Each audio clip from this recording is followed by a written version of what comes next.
오늘 우리에게 주신 하나님 말씀은 요한계시록 21장 9절에서 27절까지 말씀 우리가 이 시간 교독으로 공부하겠습니다. 요한계시록 21장 9절에서 27절 말씀입니다. 제가 가진 성경은 신약성경 421페이지에 있습니다.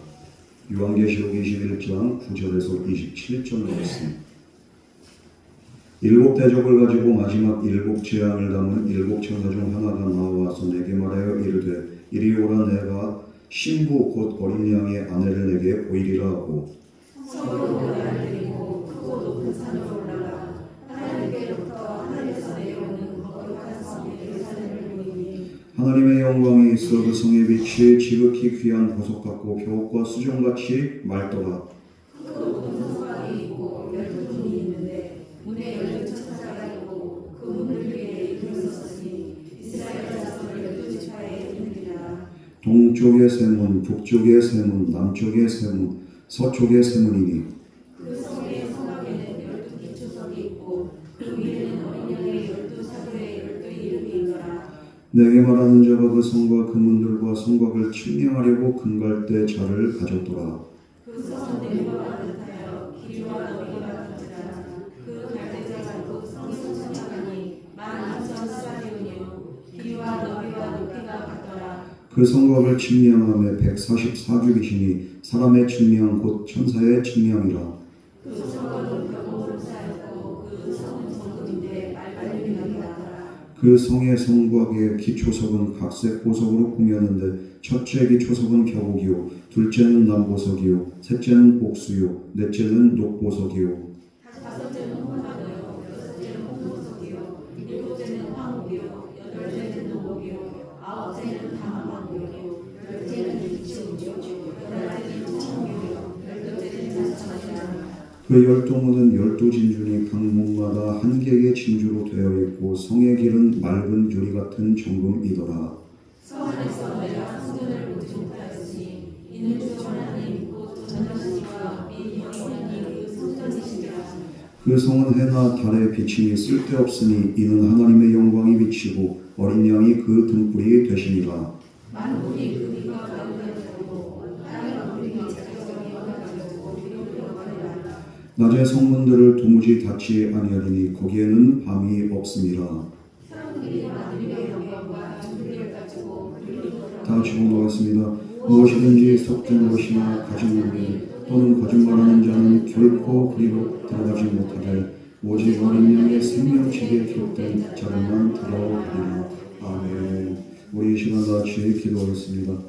사랑과 은혜 하나님 아버지, 오늘도 주님의 거룩한 날 맞이하여서 우리를 예배 자리, 말씀의 자리로 인도하시며 감사드립니다. 이 세상에 여러 가지 유혹이 있고 우리의 믿음을 흔드는 여러 가지 요소들이 있습니다. 그럼에도 불구하고 오늘 이 자리에 나온 것은 하나님의 인도하심이요 하나님의 은혜인 줄 믿습니다. 언제나 주님의 음성 귀 기울이며 주님이 이끄시는 그 감동대로 살아갈 수 있는 우리 모든 귀한 믿음의 성도들 다 되게 하여 주시옵시고 오늘도 우리가 이 세상을 이길 수 있고 죄를 이길 만한 그런 믿음으로 다시 영적인 재무장이 이루어질 수 있도록 주여 우리를 축복하여 주시옵소서. 오늘도 우리와 함께 하실 주님 바라보며 예수님 이름으로 기도드립니다. 아멘. 지난 시간 우리가 그 새 하늘과 새 땅에 대한 그렇게 언약을 우리가 보게 됩니다. 하나님께서 그 새 하늘과 새 땅에서 모든 눈물을 다 닦아주시고 그리고 사망과 애통과 아픔이 다시 없는 그런 나라를 저와 여러분에게 약속을 하십니다. 특히 오늘 본문은 이제 그 약속이 어디에서 완성되는가 이것을 또한 우리에게 보여주는데 요한이 오늘 말씀 보면 큰 함성을 보게 됩니다. 그 이름은 새 예루살렘이라고 하는데요. 그런데 천사는 이 성을 단순히 그냥 그 성이라고 도시라고 부르지 않고 뭐라고 합니까? 오늘 말씀 보면 신부 곧 어린 양의 아내라고 이렇게 천사는 그렇게 이야기를 합니다. 이 말이 바로 오늘 본문의 말씀의 핵심입니다. 이 하나님 나라의 완성, 단순하게 그냥 장소적인 개념이 아니에요. 관계의 완성, 이게 바로 하나님 나라라는 겁니다. 어린 양이신 예수 그리스도와 그분의 백성이 영원히 거하는 곳, 그런 영원한 삶, 그게 바로 새 예루살렘인 줄 믿으시기 바랍니다. 그러므로 오늘 우리는 이 본문을 따라서 새 예루살렘이 과연 어떤 곳인가 우리가 함께 이 본문 따라서 우리가 나눠보려고 합니다. 먼저 9절에서 10절 말씀 우리 다 같이 봉독하겠습니다. 시작. 일곱 대접을 가지고 마지막 일곱째 하루는 일곱 천사 중 하나가 나와서 내게 말하였는데 이리 오라. 내가 신부 어린아이 아들을 내게 보이리라 하고 성령으로 나를 데리고 크고 높은 산에 올라가 하나님께로부터 내려오는 거룩한 성 예루살렘을 보이니 이 본절에서 천사는 요한에게 신부 곧 어린 양의 아내를 보여주겠다고 분명하게 이렇게 이야기를 합니다. 그런데 요한이 본 것은 신부가 아니라 한 성을 보는 겁니다. 이게 이렇게 좀 신부인데 왜 성이 나와? 이게 안 맞는 것 같잖아요. 그런데 성경은 이 마지막 조성과 구속받은 백성 이것을 이렇게 어떻게 표현하고 있는가? 바로 하나님 안에서 하나님과의 관계 안에서 완성된 모습이 바로 이런 새 예루살렘이고 신부 곧 어린 양의 아내가 바로 이런 성이라는 거예요. 바로 이 새 예루살렘은 하나님이 예비하신 마지막 거처인 동시에 어린 양께 속한 백성들의 완성된 모습이 또 새 예루살렘이라고 말을 하고 있습니다. 교회가 무엇이 교회인가? 교회가 단순하게 건물이 아니라 정말 거룩한 성도들의 모임 이 자체가 교회라고 하듯이 그래서 교회를 엄연히 따지면 우리 성도들 한 사람 한 사람이 교회가 되는 거예요. 마찬가지로 이 어린 양의 신부는 마지막에 거처, 마지막에 도성, 새 예루살렘을 말하는 동시에 또 우리 개개인이 그곳에서 함께 하나님과 거하는 우리 개개인이 또한 이 새 예루살렘이고 하나님의 신부가 된 줄 믿으시기 바랍니다. 여러분 그러므로 이 천국은 단순히 그냥 장소가 좋아서 천국이 아니에요. 새 예루살렘의 중심은 황금길, 보석 오늘 나오지만 이게 중심이 되는 게 아니에요. 바로 신랑 되신 예수 그리스도와 그분께 속한 백성들의 관계가 온전히 이루어진 곳 그게 바로 천국인 줄 믿으시기 바랍니다. 천국이 좋은 이유는 바로 어린 양이 계시고 우리 하나님 아버지가 계시기 때문에 그곳이 천국이고 그곳이 하늘나라고 그곳이 마지막 우리의 거처 새 예루살렘 그곳이 정말 또 하나님의 신부가 되는 거예요. 여러분 하나님은 자기 백성을 버려둔 분이 아니에요. 죄와 상처와 부끄러움 가운데 있던 백성들을 어린 양의 피로 씻으시고 그리고 또 흠없는 신부로 세우시고 또 하나님이 예비하신 그 영원한 도성 새 예루살렘에서 머물게 하십니다. 그래서 천국의 가장 큰 복은 우리가 이 세상에 그냥 고통이 끝나는 것 그리고 또 그곳이 정말로 휘황찬란해서 그곳에 그런 곳에 거하는 것이 이렇게 복이 아니라 예수 그리스도께서 자기 백성과 영원히 함께하는 것 이게 바로 천국의 가장 큰 복인 줄 믿으시기 바랍니다. 우리가 그 하나님 나라를 지금 보지만 우리가 온전히 볼 수가 없어요. 그냥 부분적으로 봅니다. 하나님을 알고 하나님을 우리가 보지만 이것도 부분적이에요. 뚜렷하게 보지 못해요. 왜? 아직은 이 세상에 살아가고 있고 우리가 그 정말 영원한 도성을 바라보고 살고 있지만 아직 우리가 거하는 곳은 주님 예비하신 그곳이 아니기 때문에 지금이 힘이에요. 그러나 마지막 날이 되면은 하나님께서는 하나님이 예비하신 영원한 곳으로 저와 여러분들을 부르실 것이고 그곳에서 하나님과 동행할 때 우리는 얼굴과 얼굴을 맞대고 그리고 날마다 주님의 영광을 바라보면서 우리가 기쁨과 은혜 가운데 살아가게 될 줄 믿습니다. 여러분 그러므로 이 관계의 완성이 되는 곳이 바로 천국이라는 거예요. 하나님의 영광으로 가득하고 관계가 충만하고 그 관계 속에서 은혜와 기쁨이 충만한 것 그게 바로 새 예루살렘. 이 예루살렘 하나님의 영광으로 가득한 것 어떻게 표현하고 있습니까? 11절 말씀 다 같이 봉독하겠습니다. 시작. 하나님의 영광이 있어 그 성의 빛이 지극히 어두워졌고 벽과 수정같이 많더라. 이 새 예루살렘에 하나님의 영광이 있다고 말을 합니다. 이 성이 아름다운 이유 금과 보석 때문이 아니에요. 바로 이 성 안에 하나님의 영광의 광채가 가득하기 때문에 그래서 그곳이 새 예루살렘이 아름답다는 거예요. 여러분 하나님 없는 화려한 도시가 아니에요. 이곳은 하나님이 계시기 때문에 영광의 광채가 있고 화려한 거예요. 그런데 우리는 어떻습니까? 때때로는 하나님이 없는 그런 그 성공, 하나님의 빛이 없는 그런 인정과 쾌락과 향락, 하나님 없이 붙드는 그런 평안, 우리가 이런 것들만 우리가 바라보면서 이것들만 우리가 붙잡으려고 합니다. 그러나 하나님이 계시하지 않은 그 이 세상의 화려함 오래가지 못합니다. 우리가 화무 11홍이라는 그런 말이 있잖아요. 아무리 꽃이 그냥 이렇게 활짝 펴도 열을 못 간다는 거예요. 마찬가지로 이 세상의 화려함은 오래가지 못합니다. 반대로 하나님이 함께 계신 삶은요, 이 세상 사는 동안에 우리가 작아 보여도 그 성도의 삶은 이 세상이 잠시 잠깐이 아니라 영원을 사는 거예요. 그리고 그 믿음과 그 발자취는 영원히 남게 됩니다. 성도에게 그런 거 중요한 것은 무엇인가? 지금 현재 내가 겉으로 보이는 화려하고 빛나는 인생인가? 그게 아니에요. 하나님이 우리의 삶 가운데 함께 하시는가? 그 삶이 하나님 앞에서 영원히 빛나는 인생 된 줄 믿으시기 바랍니다. 여러분, 우리는 무엇 때문에 지금 우리가 이렇게 빛나기를 원합니까? 누구나 다 그렇게 빛나는 인생 살고 싶죠. 무엇을 위한 그 빛나는 인생을 살고 싶습니까? 하나님의 그 인종입니까? 사람의 인종입니까? 사람들의 그렇게 동행 가운데 관계 속에서의 그렇게 또 빛나는 모습입니까? 아니면 하나님의 임재 속에서의 빛나는 삶을 원하는 겁니까? 우리가 이것을 항상 잘 생각해 봐야 돼. 내가 왜 빛나기를 원하고, 내가 왜 잘되기를 원하고, 내가 왜 뭔가가 대박나기를 원하는가?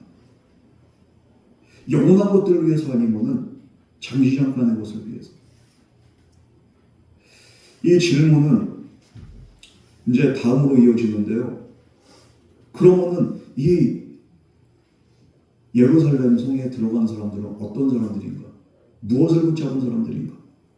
이것을 우리에게 보여줍니다. 12절에서 14절 말씀 우리가 같이 봉독하겠습니다. 시작.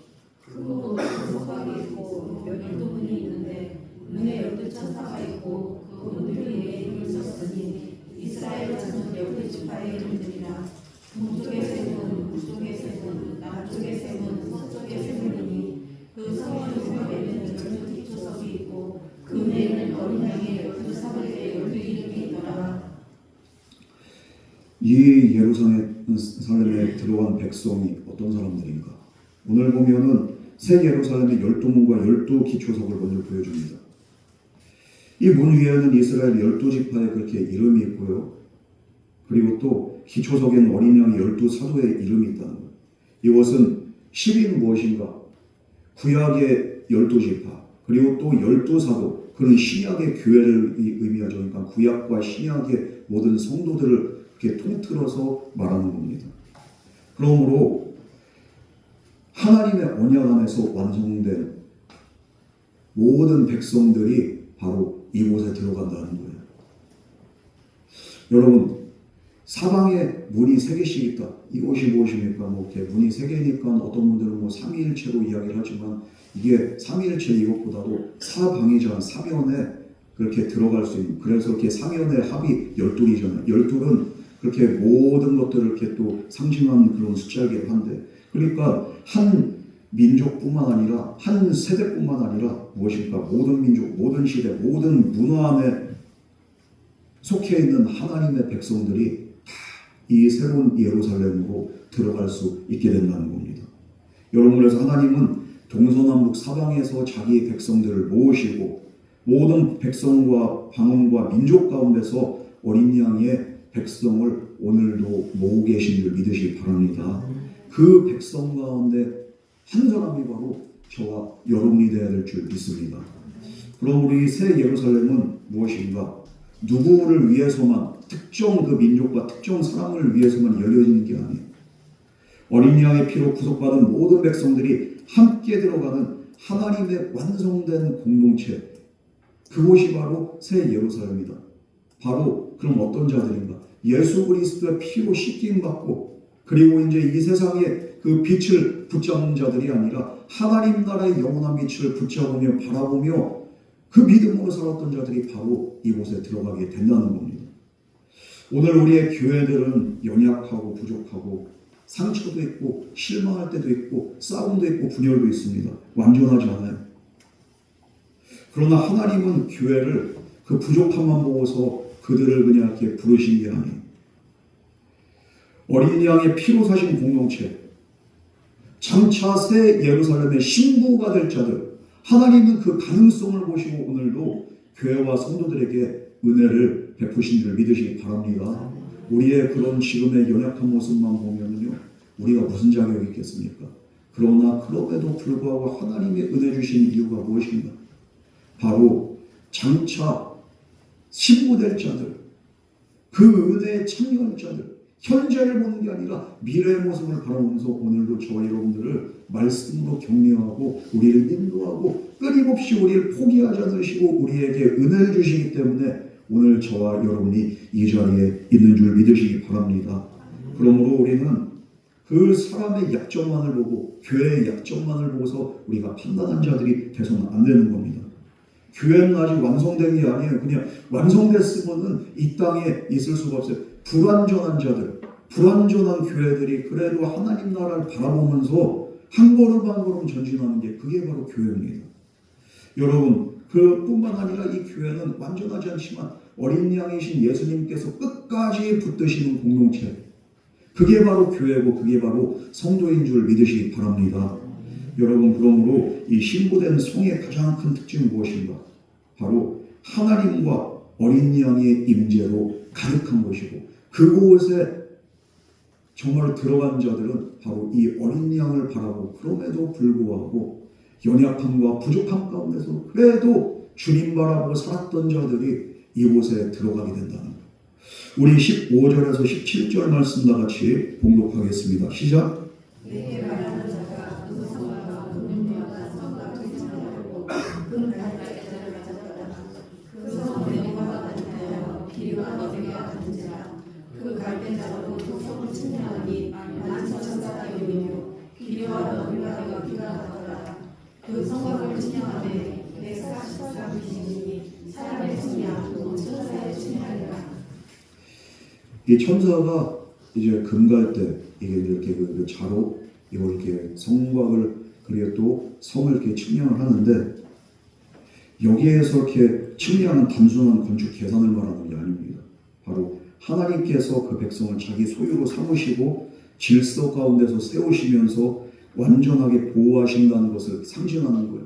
여기서 그래서 천사가 금갈대로 그 먼저 성을 질 때 어떻게 합니까? 너비와 길이가 이렇게 같고 거의 정육면체 그렇게 모습을 이렇게 떠오르게 되는데 이것이 너비와 길이가 같은데 그 길이가 얼마냐? 12,000 스타디온이라고 이야기를 하고 있습니다. 어떻게 따지면은 키로수로 따지면 2,200km 정도 됩니다. 그러니까 뭐 높이가 2,200, 뭐 길이가 2,200, 넓이가 2,200 해가지고 2,200km도 뭐 이렇게 작은 건 아니죠. 그런데 이건 단순하게 그냥 진짜 사이즈가 그렇다는 게 아니라 하나님 나라 얼마나 큰데 꼴랑 2,200만 되겠습니까? 그런데 12,000 스타디온이라고 이야기를 하는 것은 일단 10돌 곱하기 1000인데 10돌은 무엇인가? 바로 하나님의 백성을 상징하죠. 그리고 또 1000은 무엇인가? 바로 완전한 수, 충만한 수를 상징하는 겁니다. 그러므로 하나님의 백성이 가득 찬 곳, 그곳이 바로 새 예루살렘이라는 거예요. 그리고 또 성곽을 이야기합니다. 성곽은 이제 일반적으로 성벽의 그런 이렇게 개념인데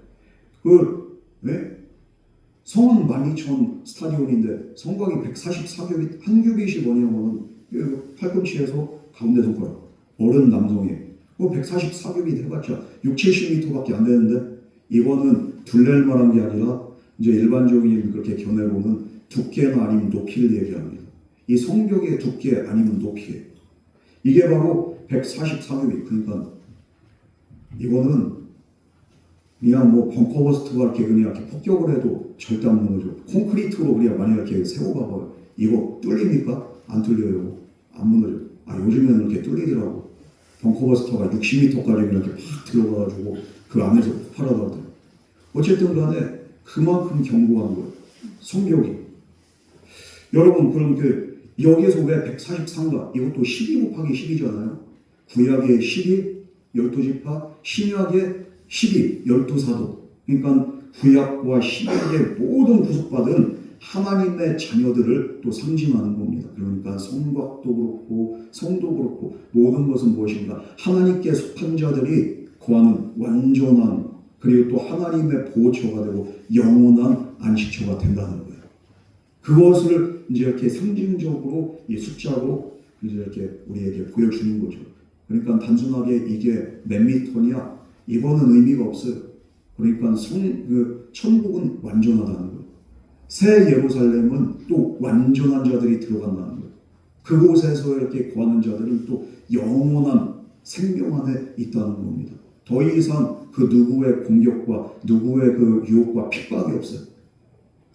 그곳이 정말로 하나님께서 그 예비하신 완벽하게 세팅된 새 예루살렘이라는 겁니다. 여러분, 저와 여러분들이 지금 이 땅 사는 가운데서 완전하지 않아요. 우리의 믿음 흔들릴 때 있습니다. 그러나 그날에 우리가 하나님이 우리를 위해서 예비하신 그 영원한 거처에 들어가게 될 때 이제 더 이상 눈물도 없고 아픔도 없고 탄식도 없고 공격도 없고 유혹도 없고 핍박도 없는 그런 완전한 곳에서 영원한 하나님의 보호하심과 임재하심 가운데 저와 여러분이 살아가게 될 줄 믿습니다. 그러므로 우리는 이곳에 들어가야 되는 거예요. 여러분, 세상은 무질서해 보입니다. 우리가 사는 세상 악이 이기는 것 같아요. 교회가 흔들리는 것 같고 우리의 삶도 정말로 어떨 때는 정리가 안 돼 자꾸만 꼬이는 것 같아요. 이렇게 무질서하게 흘러가 보일 때가 있습니다. 그러나 하나님이 완성하신 나라는 우연하게 세워지는 게 아니에요. 하나님은 자기 백성을 정확히 하시고 끝까지 보호하시고 반드시 이 영원한 곳으로 인도하실 줄 믿습니다. 여러분, 우리는 하나님의 인도를 받는다면 우리의 마지막 종착역은 이 세상이 아니라 우리를 위해서 예비하신 저 영원한 곳, 완전한 곳, 안전한 곳, 그리우면서도 우리 안에 참된 기쁨과 영원한 생명이 있는 곳, 그곳으로 하나님 반드시 인도하신다는 이 사실을 항상 기억하면서 날마다 믿음 안에서 저 하늘에 대한, 천국에 대한, 새 예루살렘에 대한 소망 가지고서 살아갈 수 있는 저와 여러분 되시기를 주님의 이름으로 축복합니다. 이 본문은 그러므로 이 새 예루살렘에 대해서 정말 하나님께서 끝까지 마지막 최후의 보로로, 그러나 가장 완벽한 것으로 예비한 것임을 이 숫자를 통해서도 우리에게 분명히 이야기해요. 이 숫자적인 의미로 정말로 완벽의 완벽인 거예요. 너무 완벽해요. 설계적으로나 구조적으로나 모든 것들이 완벽해요. 왜? 하나님이 거기 계시기 때문이죠. 특히 본문에서 또 이렇게 우리가 눈여겨볼 것이 무엇인가? 바로 이 본문에서 성의 길이와 너비와 높이가 같다 옵니다. 정육면체잖아요. 이게 새 예루살렘은 이 모습이 길이와 너비와 높이가 같다. 구약에서 이렇게 떠오르는 부분이 있어요. 성막인데 성막 중에서도 지성소가 바로 그런 거예요. 높이하고 길이하고 너비가 똑같습니다. 성막 안에 지성소가 그래요. 열왕기상 6장 20절 말씀에 보면은 어떻게 말합니까? 그 지성소가 길이와 너비와 높이가 같은 공간이라고 그렇게 나와 있거든요. 이 다시 말해서 새 예루살렘 전체가 지성소처럼 그려진 거예요. 성전 안에서. 구약에선 대제사장 1년에 한 번 들어가요. 지성소에. 그것도 대속죄일에 1년에 한 번 그냥 피를 가지고서 지성소에 들어가서 피 뿌리는 게 그게 바로 지성소예요. 죄인은 거룩하신 하나님 앞에 함부로 갈 수가 없어요. 그래서 구약에서는 대제사장조차도 지성소에 1년에 딱 한 번 들어갔습니다. 그러나 마지막 날에는 이 지성소가 한 공간으로 제한되는 게 아니에요. 새 예루살렘 전체가 바로 하나님의 임재로 충만한 성소가 된 줄 믿으시기 바랍니다. 그러므로 우리는 자격이 없어서 들어갈 수가 없었고 하나님을 볼 수가 없었던 저와 여러분들이 그날이 되면 하나님을 볼 수가 있는 거예요. 어린 양의 피로 씻김 받은 하나님 자녀들의 집, 영원한 처소, 그곳이 바로 하나님과 함께 거하는 그런 성전과 같은 지성소와 같은 그런 공간이 된다. 그래서 이 사실은 22절 말씀, 오늘 말씀에서 보면 성 안에서 내가 성전을 보지 못하였으니 이는 주 하나님 곧 전능하신 이와 및 어린 양이 그 성전이시니라. 22절은 또 그렇게 말씀합니다. 하나님과 어린 양이 그 성전이 되기 때문에 새 예루살렘은 그냥 하나님과 어린 양이 거하신 곳인 동시에 그 자체가 그냥 성전이 되는 겁니다. 성전은 죄인이 하나님께 나아가도록 허락하신 은혜의 통로입니다. 이 구약의 성막과 성전, 제사와 대제사장, 이 지성소, 이 모든 것 예수님 안에서 성취되고 마지막 날에는 완전히 완성이 되는 거예요. 여러분, 지금 우리가 지금 이렇게 이 땅에서 예배드립니다. 교회 안에서 말씀도 듣고 기도도 하고 예배도 드리죠. 그러나 마지막 날에는 내가 그냥 믿음으로만 붙들었던 그 예수님이 실제가 되는 거예요. 우리가 눈으로 보는 예배가 됩니다. 지금은 눈으로 보는 예배가 아닌, 지금은 말씀을 통해서 우리가 귀로 듣고 영으로 드린 예배지만 그날은 우리가 눈으로 봅니다. 너무도 확실한 거예요. 그날엔 예배와 삶이 더 이상 분리되지 않아요. 우리는 지금 이 세상 살아가면서 예배는 시간은 그냥 이렇게 구별해서 드리고 그러면서 또 일상생활 하잖아요. 예배와 삶이 분리되지 않아요. 삶이 예배가 되는 거예요. 그리고 이 완성된 임재는 어떻게 됩니까? 성의 아름다움으로 다시 표현이 됩니다. 18절에서 21절 말씀 우리 다 같이 봉독하겠습니다. 시작.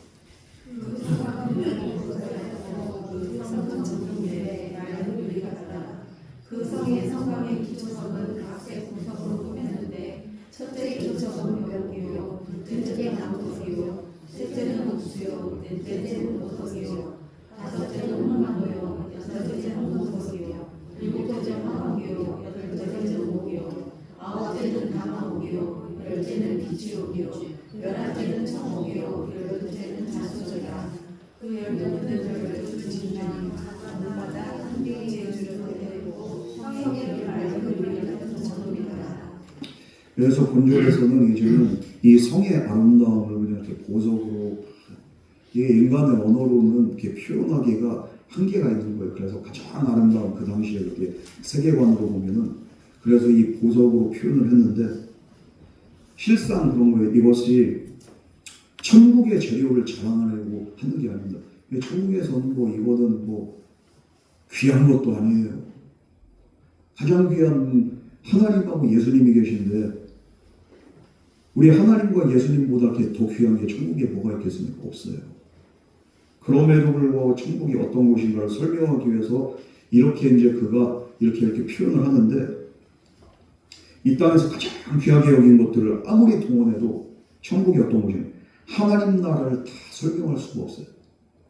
뭐 이거에 대해서 뭐 그냥 무슨 보석은 어쩌고 이거 가지고 이렇게 좀 이렇게 설명을 해보려고 했는데 의미가 없어요. 하나님 나라는 하나님 계시고 어린 양식 그거 끝난 거예요. 더 이상의 그냥 설명이 필요 없어요. 이 보석들로도 설명이 안 돼. 왜? 그곳은 거룩하고 완전하기 때문입니다. 여러분, 그래서 보면 이 성곽길을 또 이 성곽길이 있잖아요. 그 들어가는 길도 무슨 길이라? 맑은 유리 같은 정금길이라. 그러니까 얼마나 진짜 이렇게 휘황찬란하겠습니까? 그러나 이 빛보다도 더 완전한 빛이 바로 어린 양의 빛과 하나님의 영광의 빛이라. 그럼 이 맑은 유리 같은 정금, 이 길은 이렇게 사람들이 이렇게 들어간 길이잖아요. 정금이 무엇을 상징하는? 우리가 이 세상에서 아무리 순수한 금이라고 해도 99.9%입니다. 100%가 없습니다. 99.9가 24K죠. 여기서 불순물을 아무리 이렇게 그냥 정렬해도 어떻게 됩니까? 100%가 될 수가 없어요. 그냥 99.99999. 그래서 가장 순수한 그 금이 반도체에 들어가잖아요. 이거보다 더 순수한 금이 이제 이렇게 좀 이렇게 지금 정형기술로 나올지 안 나올지 모르겠지만 이 세상은 완전하지 않은 거예요. 아무리 순수해도 100%가 없습니다. 그러나 여기서 하늘에서의 정금길은 얼마나 이렇게 순수한지 맑은 유리 같은 정금이라고요. 진짜 100%의 그냥 이렇게 정금으로 아주 깨끗하고 아주 순수한 길. 이것이 상징하는 게 무엇입니까? 금인데 유리처럼 막다는 것은 가장 귀한데 가장 투명하고 가장 순수하다는 거예요. 이것은 새 예루살렘의 순결함을 우리에게 상징적으로 보여주는 말씀입니다. 이곳에는 그러므로 이렇게 순결하기 때문에 감추어둔 죄도 없고 욕망도 없고 하나님 앞에 숨겨야 될 어둠도 없는 것이에요. 그리고 눈물도 없는 것입니다. 이 땅에서 가장 아름다운 것조차도 죄와 섞일 때가 있고 가장 완벽한 것조차도 어떻습니까? 100% 완벽하지가 않아요. 지금 우리가 이렇게 이 세상의 시간이나 이런 것들도 가장 완벽한 진짜 마이크로 단위로 돌아가는 그렇게 시계를 할지라도 이것도 약간의 아주 미세한 오차가 있어요. 금도 마찬가지고. 왜? 이 세상은 완전한 것이 아니기 때문입니다. 그러나 하나님 나라는 무엇인가? 모든 것이 하나님께 영광을 돌리는 자리일 뿐만 아니라 그리고 하나님께 속한 완전한 자들만 거하는 그리고 그런 자들만 갈 수 있는 곳이라는 것을 오늘 우리에게 부분적으로 보여주는 거예요. 여러분, 그러므로 하나님 나라는 그런 완전한 것입니다. 우리가 이 세상을 살아가면서 그냥 자꾸만 우리의 기도는 어떻습니까? 이 하늘의 그 소망을 가지고서 우리가 정말로 하나님 나도 그곳에 그 빛과 사랑이 넘치는 영원한 하나님 나라에 들어갈 수 있는 믿음과 은혜를 주시옵소서. 우리가 이렇게 기도해야 되는데 우리는 이 땅 살아가면서 어떤 기도를 하고 있습니까? 하나님 이것 주세요, 저것 주세요. 안 주면 나 삐질 거예요. 나 교회 안 나가 하나님. 이런 거 그냥 때만 쓰고. 그러니까 우리의 신앙은 그렇게 순수하지가 않은 거예요. 하나님을 사랑한다고 하지만 왜 사랑합니까? 뭔가가 이득이 있으니까 하나님 사랑하죠. 주님 사랑합니다. 주님 감사한 이유가 뭐가 있어? 다 목적이 있고 우리의 믿음과 우리의 의도는 순수하지 않습니다. 그러므로 저와 여러분들의 기도가 이제는 정말 순수해질 수 있도록 주님, 내가 비록 불완전하지만 또 이 불완전한 믿음으로 이 세상 살아가지만 그러나 내 믿음이 내 시선이 주님을 잃지 않게 하여 주시옵소서. 우리가 이런 믿음으로 기도할 수 있는 저와 여러분 되기를 주님의 이름으로 축복합니다.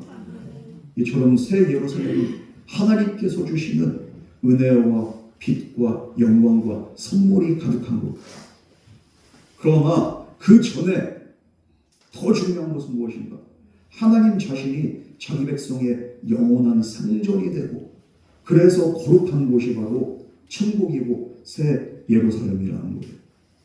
그리고 이제 본문이 이 성의 마지막 특징을 보여주는데 이 특징이 무엇인가? 그곳은 해와 달의 그렇게 밝음이 아니라 어린 양의 빛으로 밝아지는 영원한 성이라는 겁니다. 우리 23절 말씀을 다 같이 봉독하겠습니다. 시작.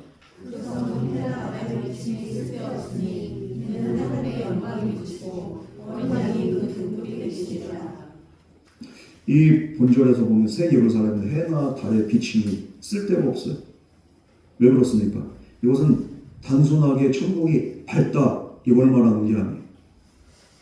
성도의 생명과 기쁨과 안전의 근원이 어디에 있는가 이것을 우리에게 보여주는 게 바로 오늘 23절 본문 말씀입니다.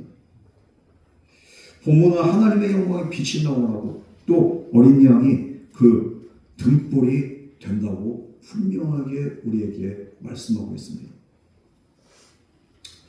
여러분, 하나님의 영광의 빛이 이 밝음의 근원이 된다면 어린 양은 그 영광을 또 백성들에게 비추는 구속의 등불이 된다는 거예요. 죄인은 하나님의 영광 앞에 설 수가 없어요. 여러분, 우리가 죄가 있는데 하나님 앞에 서봐봐요.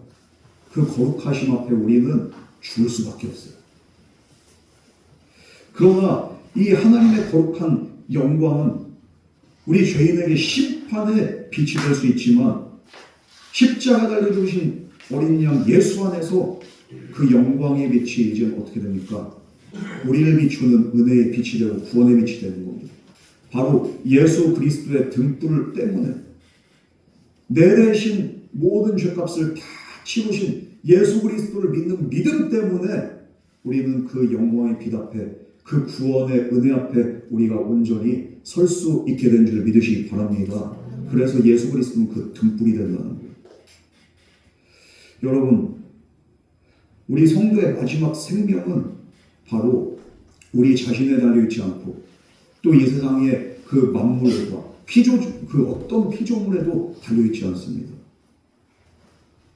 그런데 우리는 이 땅에서 우리 어린 양 예수 그리스도의 빛이나 하나님의 영광의 빛을 의지하지 않고 다른 빛을 의지하면서 살아갈 때가 얼마나 많이 있습니까? 건강의 빛, 안정의 빛, 인정의 빛, 성공의 빛, 가족, 친구, 안정된 생활, 이런 것들을 그냥 이렇게 우리가 이렇게 붙잡으면서 다른 여러 빛을 의지합니다. 이게 삶의 이유고 이게 삶의 의미인 것처럼 그렇게 착각할 때가 많이 있어요. 물론 이것들이 나쁜 것은 아닙니다. 그러나 분명한 것은 이것들은 영원하지 않다는 거예요. 젊음은 지나갑니다. 건강은 약해집니다. 사람들의 박수는, 그 환호는 멈추게 되고 성공의 빛도 결국에는 흐려지게 됩니다. 여러분, 여기 계신 분들 중에서 안 젊어 보신 분들 계십니까? 우리 어르신들도 아마 젊으셨을 때는 얼마나 그냥 이렇게 그 꽃다운 나이를 이렇게 다 경험했겠습니까? 그 나이 때 또는 다른 연세 드신 분들한테 아이고 좋을 때다 이런 얘기 들어보셨을 거 아니에요? 여러분들보다 제가 이렇게 나이가 적지만요. 그런데 제가 이렇게 젊은 나이는 아니거든요. 그런데 저도 20년 전에는 무진장 젊었어요. 여러분들 한 3, 40년 전에는 무진장 젊었겠죠. 그런데 이 젊음이 덧없는 게 금방 지나가죠. 이 세상에 영원한 빛이 없어요. 여러분, 그러나 어린 양의 빛은 영원히 꺼지지 않는 줄 믿으시기 바랍니다. 어린 양의 빛만이 그러므로 우리의 성도들의 마지막 생명이 되고 소망이 되는 거예요. 마지막 안전이자 마지막 기쁨이 됩니다. 이 어린 양의 빛은 우리 한 개인에게만 머물지 않고 어떻습니까? 우리 주변과 이웃과 만국을 향해서 비춰지는 거예요. 그 어린 양의 빛 가운데 우리가 거할 때 잠시 잠깐의 것들에 우리가 소망을 두는 것이 아니라 영원한 것에 소망을 두게 된 줄 믿으시기 바랍니다. 우리 24절에서 26절 말씀 다 같이 봉독하겠습니다. 시작. 만국이 그 가운데 있고 땅에 올린 자체는 얼마든지 들어가거나 낮은 소리를 듣는 자지 아니하리니 거기에는 밤이 없습니다. 사람들이 망하게 되어가고 즐거워하고 이 본절은 만국이 그 빛 가운데 다닙니다. 그 빛 가운데, 영원한 빛 가운데 다니는데 이 땅의 왕들이 자기 영광을 가지고 그 성으로 들어온다고 합니다. 하나님의 구원은 한 민족에게만 머무는 게 아니라 온 나라와 온 민족과 남녀노소를 구분하지 않는 신분과 지위고하를 막론하고서 동일하게 하나님의 영광의 빛이 그들에게 비추게 됩니다. 이 어린 양의 빛은 그래서 만국을 향해서 열려있다는 거예요. 그리고 또 땅의 왕들이 자기 영광을 가지고 들어온다. 이 말을 여기서 땅의 왕들이 단순하게 권력자들을 얘기하는 게 아니에요. 여기서 왕들은 누구니까? 바로 저와 여러분들이 왕인 줄 믿으시기 바랍니다. 하나님의 자녀로서 왕의 자녀들인 거예요. 그리고 뿐만 아니라 우리는 왕과 같은 뭐라고 했습니까? 제사장이에요.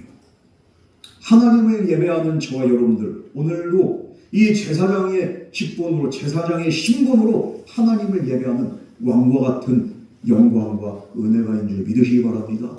이 땅의 모든 왕들이 그래서 자기 영광을 가지고 들어온다. 이 땅의 모든 참된 영광과 선한 수고 이런 것들을 이제 하나님 앞에 가지고서 주님께 드릴 그 열매를 가득 안고서 이제 주님께로 나가는 거예요. 영광 중에 나가는 거예요. 자기의 영광을 가지고 우리가 영광 중에 나갈 수 있는 이유는 무엇입니까? 우리가 이 세상 살아가면서 믿음으로 때로는 수고하고 헌신하고 우리가 눈물을 흘리고 그럼에도 불구하고 끝까지 믿음을 지킨 자들은 주님의 영광의 날에 우리는 영광 중에 주님 앞에 나가게 된 줄 믿으시기 바랍니다. 그러므로 땅의 모든 왕들은 자기의 영광을 가지고 하나님께로 나가는 거예요. 여러분, 우리가 부끄러운 모습으로 하나님께 나가는 것이 아니라 영광 가운데 나갈 수 있는 저와 여러분 되기를 주님으로 축복합니다. 지금 우리의 모든 수고들 하나님이 다 기억하고 계세요. 그것이 마지막 날에 우리의 영광이 됩니다. 우리에게 상급이 됩니다. 그러므로 사람 앞에서 그냥 우리가 누가 몰라주고 그런다고 해가지고 우리가 이렇게 낙심할 필요 없어요. 누군가가 몰라줘도 하나님은 기억하시고 그것을 우리의 영광으로 보시고 우리의 헌신이 영광이 돼서 하나님께 나가는 거예요. 우리의 그 정직한 신앙생활, 가정에서도 신실한, 우리가 또 사회생활하면서도 그곳에서도 하나님의 빛을 발하는 그런 삶.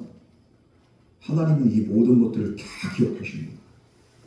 교회에서의 그 남모르는 헌신, 때로는 정말로 한 영혼을 위해서 흘렸던 그 수많은 눈물들, 내가 예수를 믿기 때문에 겪었던 그 모든 어려움들과 아픔들, 사람들의 조롱, 마지막 날에는 이것이 하나님 앞에서 영광의 정말로 열매가 되고 예수의 흔적이 돼서 우린 주님 앞에 기쁨으로 감사함으로 나가게 됩니다. 여러분, 그러므로 보이지 않는 곳에서 내가 흘린 눈물들, 기도들, 헌신들 주님 안에서 결코 헛되지 않은 줄 믿습니다. 특별히 25절 말씀은 이 성의 문들이 낮에도 도무지 닫히지 않는다고 분명히 말합니다. 낮의 성문들을 도무지 닫지 않으면 거기에는 밤이 없습니다. 이 고대 도시는 밤이 되면 성문을 닫았습니다. 왜 그렇습니까? 밤은 적들의 침략이 있을 수 있는 그런 취약 시기이기 때문에 성문을 굳게 닫았습니다. 그러나 새 예루살렘에는 밤이 없어요. 성문을 닫을 필요가 없습니다. 밤이라는 것이 바로 이 어둠이고 이 어둠은 바로 이렇게 또 그 죄와 어둠의 권세와 적들의 정말로 그 모든 이렇게 침략의 그런 이렇게 가능성이 있는 건데 이 더 이상 어둠이 없어. 죄가 침범하지 못하고 사망이 다시 들어오지 못하고 사탄이 더 이상 하나님의 백성을 흔들 수 없기 때문인 줄 믿으시기 바랍니다. 사탄은 언제 흔드는가? 하나님 나라에선 사탄의 권세가 힘을 잃고 침략할 수도 없고 어떻게 할 수가 없어. 그러나 이 세상 사는 동안에는 아직 우리가 하나님의 영원한 거룩한 도성에 도달하는 과정 가운데 있기 때문에 주변에서 막 흔드는 거예요. 자꾸만 유혹을 하는 거예요. 그러면서 우리를 자꾸만 넘어뜨리는 거예요. 교회도 마찬가지입니다. 이모저모로 사탄이 역사를 합니다. 그럴 때 우리는 어떻게 해야 되는가? 끝까지 믿음의 중심을 지키고 주님 바라보고 우리의 시선을 고정하고 한 곳만 바라보면 되는 거예요. 자꾸만 좌우로 우리가 힐끔거릴 때 그때 우리가 넘어지고 그때 우리가 믿음을 잃고 쓰러지게 되는 거예요. 요즘에 제가 이제 건강관리의 필요성을 너무 느끼는 거예요. 그래서 수면의 질을 높이기 위해서 마그네슘도 먹고 그냥 그렇게 하다 보니까 혈당 관리도 해야 되고 이거 많더라고요. 혈압 관리도 해야 되고 이거 안 하면 이제 이렇게 이게 힘들어요. 이렇게. 그렇게 해가지고 제가 이제 요즘에 저녁만 되면은 혈당도 낮추고 혈압 관리도 하고 건강 관리 할 겸 해가지고 산책을 합니다. 산책을 하는데 힘들 때가 있어. 한 번씩 동네를 딱 몇 바퀴를 도는데 말이죠. 제가 있는 그쪽 지역에. 근데 꼭 한 번씩은 유혹과 희년이 이렇게 저를 가로막는 거예요. 저녁을 적당히 먹고 걷다 보니까 어떨 때는 토끼가 지죠. 그런데 길거리에 뭐가 있냐면은 치킨 차가 있는 거예요. 냄새가 그냥 얼마나 이럴 때는 이렇게 민감한지 50m가 떨어진 곳에서부터 그냥 냄새가 확 그렇게 바람을 타고서 바람에 실려서 제 코를 차가 이거를 이겨야 되는 거예요. 이걸 못 이기면 오늘도 혈압 올라가고 혈당 올라가고 건강관리에 실패를 하는데 입에는 정말 얼마나 이렇게 즐겁습니다. 이 먹고 싶어 죽겠는 거예요. 그럴 때마다 그냥 이렇게 제가 그냥 이게 진짜 장난이 아니라 사탄아 올라가라 이러면서 그러면서 그냥 이렇게 아무 못 본 척 하면서 그냥 그런데 몇 바퀴 돌아보면 또 그냥 이렇게 보이잖아. 갈 때마다 그냥 너무 그냥 이렇게 진짜 이렇게 막상 먹어보면 별것도 없어요. 이게. 그래가지고 그 다음부터는 아예 그냥 지갑도 그냥 놓고 아무것도 안 들고 이거 그냥 이렇게 내가 이렇게 유혹에 못 이겨가지고 이걸 이렇게 사는 순간 그때는 그냥 난 실패하는 이 유혹이 장난 아니에요. 얼마나 그냥 이렇게 유혹이 심한지. 그런데 우리도 마찬가지로 우리가 하나님 나라를 바라보면서 산다고 하지만 우리 주변 곳곳에는 우리를 유혹할 만한 것들이 얼마나 많은지 때로는 여러 가지 염려들이 우리를 흔들고 우리를 자꾸만 넘어뜨리려고 합니다. 그래서 우리는 이 땅에 살아가면서 유혹과 불안 속에서 살아갈 때가 많이 있습니다. 내일의 건강을 장담할 수 없고 관계의 평안을 장담할 수 없고 이 세상의 평화와 질서를 우리는 장담할 수가 없어요. 그러나 새 예루살렘에서는 아무도 하나님의 백성을 빼앗을 수 없고 넘어뜨릴 수 없는 줄 믿으시기 바랍니다. 이 성의 안전은 높은 성벽대문만이 아니에요. 바로 하나님이 그곳에 계시기 때문에 절대적으로 안전한 줄 믿습니다. 그러나 본문은 여기에서 멈추지 않아요. 마지막으로 아주 엄숙한 말로 오늘 마무리를 합니다. 27절 말씀 나같이 봉독하겠습니다. 시작. 무엇이든지 속임하는 자나 가짜는 일 또는 거짓말하는 자는 결코 이로 들어가지 못하되 오직 언약의 생명책에 기록된 자들만 들어가리라. 이 본절은 속된 것이나 가증한 일 또는 거짓말하는 자는 결코 그 성에 들어가지 못한다. 우리에게 분명히 말씀합니다. 이 새 예루살렘의 성문은 열려 있습니다. 그러나 그 성은 거룩함을 포기한 것이 아니에요. 아무나 들어가는 것이 아니에요. 누구에게 열려 있는가? 바로 어린 양께 속한 자들에게만 열려 있지. 이렇게 가증한 자들, 거짓말하는 자들, 속된 자들은 아무리 이 성문이 열려 있어도 그들은 절대 들어갈 수 없는 곳이 바로 이 새 예루살렘이라는 거예요. 여러분, 그러면은 본문이 말하는 그럼 이 마지막 기준은 무엇인가? 인간의 공로로 그럼 들어갈 수 있는 곳인가? 아니에요. 바로 어린 양의 생명책에 기록된 자들만이 그곳에 들어갈 수 있다고 본문은 분명히 말씀하고 있습니다. 여러분, 이 은혜는 우리로 하여금 그럼 이렇게 죄를 가볍게 여기란 말이야. 물론 천국에 흠이 없는 자들이 들어간다면 우리는 들어갈 사람 아무도 없습니다. 자격이 있습니까? 없어요. 무음합니까? 흠이 너무 많아. 그러므로 우리는 어떻게 들어갈 수 있는가? 어린 양의 보혈의 공로를 의지하고 주님을 붙잡은 자만이 생명책에 그 이름이 다 기록이 되는 거예요. 때로는 흔들리고 때로는 넘어져도 다시 주님께로 돌아와서 주님 붙잡고 믿음의 길을 주님과 함께 걸어가는 자들만이 생명책에 그 이름이 기록이 된 줄 믿으시기 바랍니다. 여러분, 그러므로 오늘 본문 마지막 27절은 거룩의 요구인 동시에 은혜의 선언입니다. 이곳은 우리의 의로 들어가는 게 아니에요. 어린 양의 은혜로 들어갑니다. 그러나 그 은혜로 들어가는 사람은 또 죄를 사랑한 자가 아니에요. 사랑할 수가 없어. 어린 양의 은혜로 사는 자는 이제 더 이상 죄와 더불어 살지 않고 거룩한 삶을 살기 위해서 이제 몸부림치고 노력하고 싸우고, 이게 싸움이에요. 처절하게 몸부림을 치니.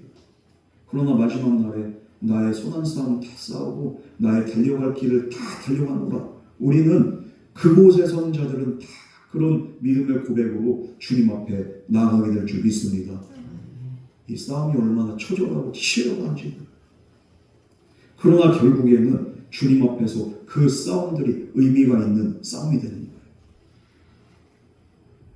여러분, 그러므로 이 세상에 살아가면서 우리의 이름을 남기기보다는 더 중요한 것은 어린 양의 생명책에 저와 여러분의 이름이 남아있기를 주님으로 축복합니다. 이 세상에 그냥 이렇게 명단, 세상의 역사에 내 이름 안 남아도 괜찮아요. 무명해도 상관없습니다. 그게 무슨 소용이 있습니까? 그러나 분명한 것은 어린 양의 생명책에는 분명히 저와 여러분의 이름이 반드시 기록이 돼야 되는 거예요. 그래서 주님 오시는 그날에 나팔 불 때 나의 이름, 나팔 불 때 나의 이름, 나팔 불 때 나의 이름, 부를 때에 잔치 참여하겠네.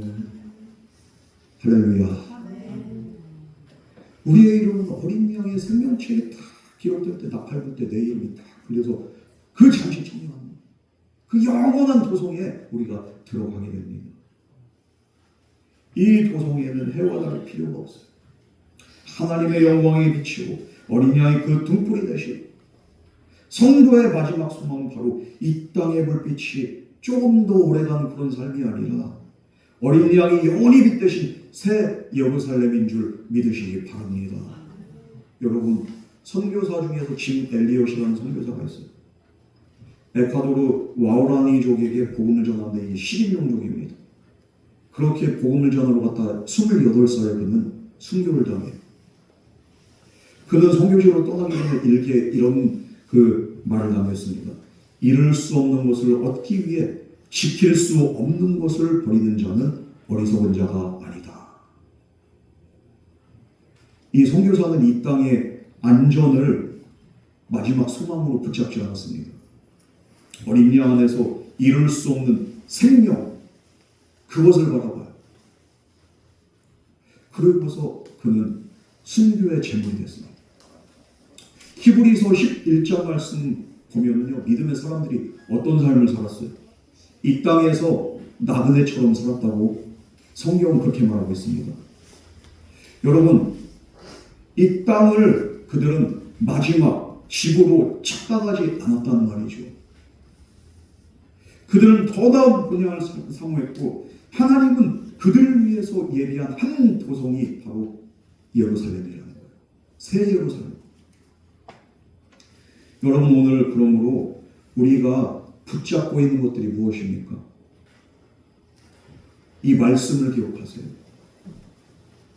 오늘 우리의 그 흔들림과 우리의 그 어둠은 마지막이 아니에요.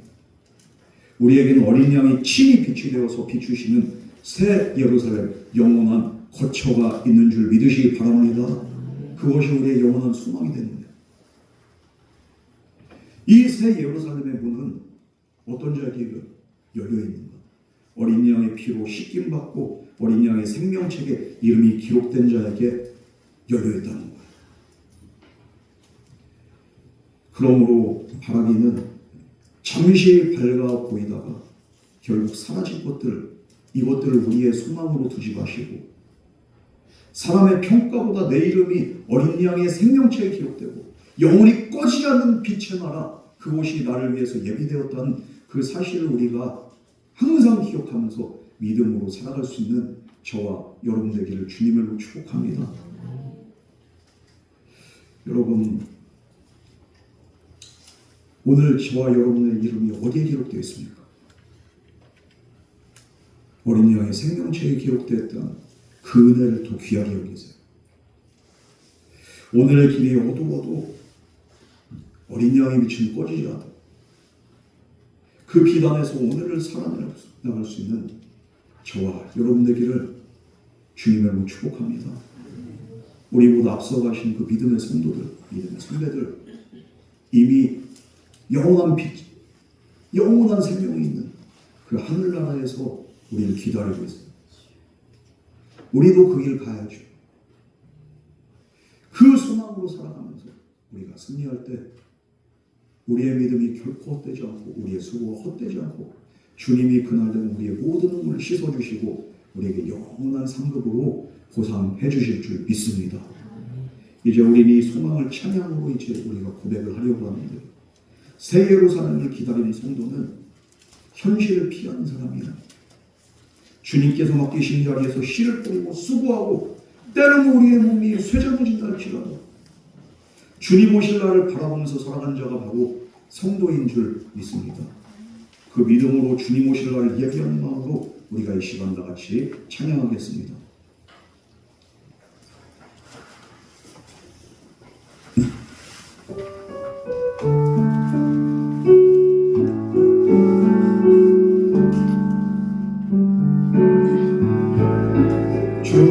주께서 주신 동산에 땀 흘리며 씨를 뿌리며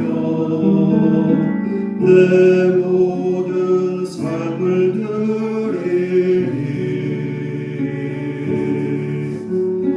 날 사랑하시는 내 주님께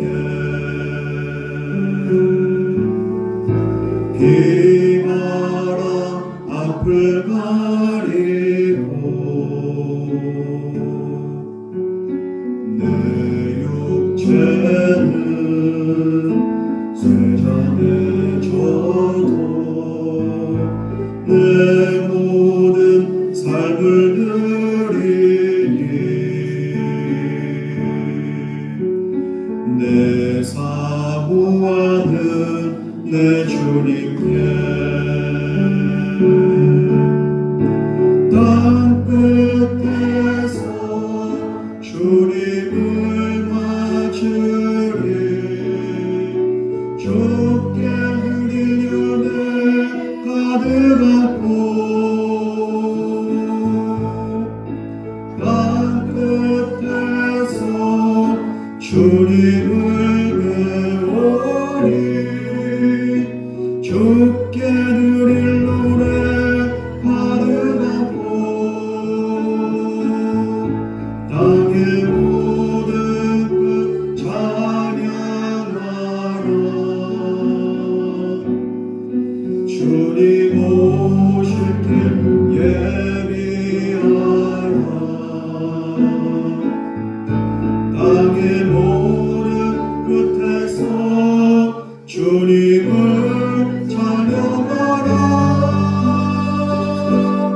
영광의 주님 곧 오시리라 땅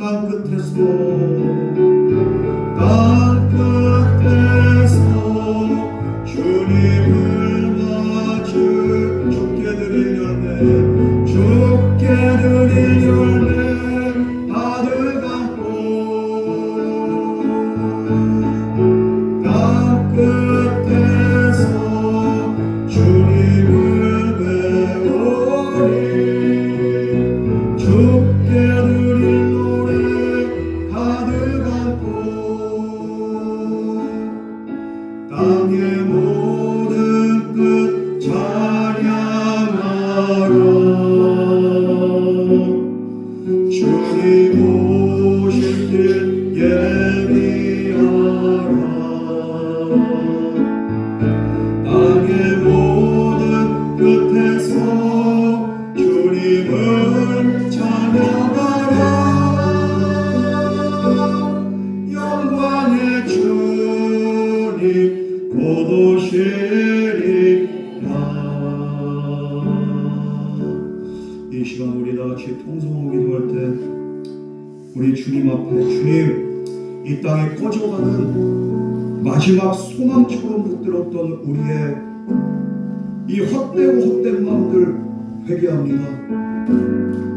이 사람의 평가와 세상의 안정과 눈에 보이는 성공보다도 어린 양의 생명책에 이름이 기록되는 은혜를 더 귀하게 여기며 살아가게 하여 주시옵소서.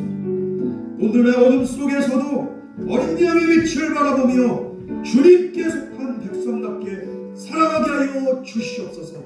우리 이 시간 주님의 이름을 크게 한번 부르시며 우리 다 같이 믿음으로 고백하겠습니다.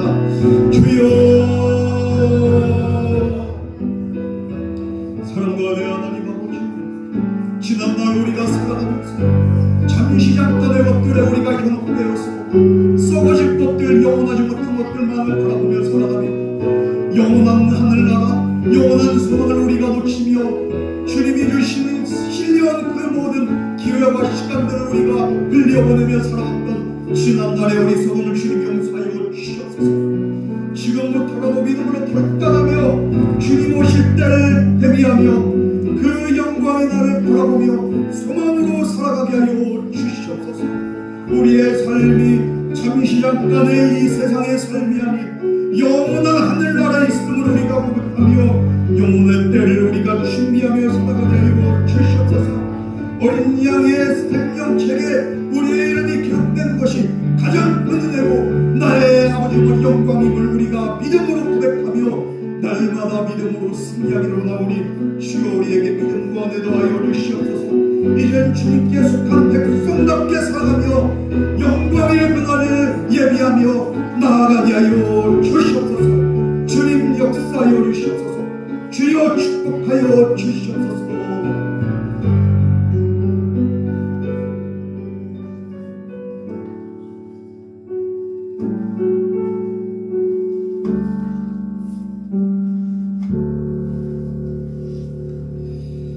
사랑의 주님, 꺼져가는 이 세상의 빛에 우리의 마음을 빼앗기지 않게 하여 주시옵소서.